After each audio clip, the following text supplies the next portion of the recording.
la qualité des métiers de la pharmacie, comme vous le savez tous, c'est, comme je l'ai dit, je le redis, c'est une culture avant toute chose. Il faut que ça parte de l'université jusqu'à l'étape de l'exercice de la pharmacie en elle-même, de tous les métiers de la pharmacie. Et puis quand on veut parler de qualité, il faut parler de la sécurité et de la conformité aussi.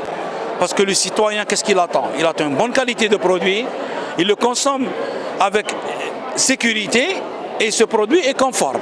Ne contient aucun doute, aucune suspicion. L'Algérie, c'est l'un des pays où ces produits sont sécurisés, conformes, une production nationale qui est conforme, des dispositifs médicaux qui sont conformes aussi. Il reste maintenant à peaufiner et à renforcer un peu, rendre la réglementation un peu plus robuste. Et puis cette qualité-là, il faut en parler. Parce qu'il faut en parler, ça touche tous les secteurs. Quand on parle de la qualité de l'officine, c'est les bonnes pratiques de disposition au niveau de l'officine, avec la gestion du stock, le périmètre, la pénurie et l'alerte sur la pharmacovigilance et matériaux-vigilance. Quand on parle des bonnes pratiques aussi de la biologie médicale, on parle du matériel qui est implanté au niveau des laboratoires, des réactifs qu'on utilise au niveau des laboratoires, les tests réalisés au niveau des laboratoires, les résultats, la traçabilité et la fiabilité des résultats aussi, et l'accompagnement aussi, bien sûr, du diagnostic d'un médecin, qui est très important.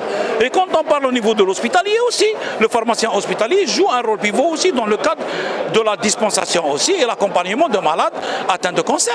Même quand il sort d'or, le pharmacien hospitalier a un rôle pour accompagner ce malade et afin qu'il n'y ait pas interruption de traitement, il accompagne toujours son traitement au niveau de son domicile. Et puis, comme je l'ai dit, il faut aussi se référencier aux normes ISO. On doit s'adapter aux normes ISO. C'est un organisme qui se développe d'année en année, plutôt qui impose d'année en année des standardisations, des normes, des méthodes, des procédures à mettre en place. Donc il faut que l'Algérie, il faut que nous, en tant que pays très développé dans le pharma, par rapport à l'Afrique, par rapport à beaucoup de pays, alhamdoulilah, nous aimerions bien qu'il ne faut pas qu'on rate ce train. Il faut qu'on reste toujours dans le train.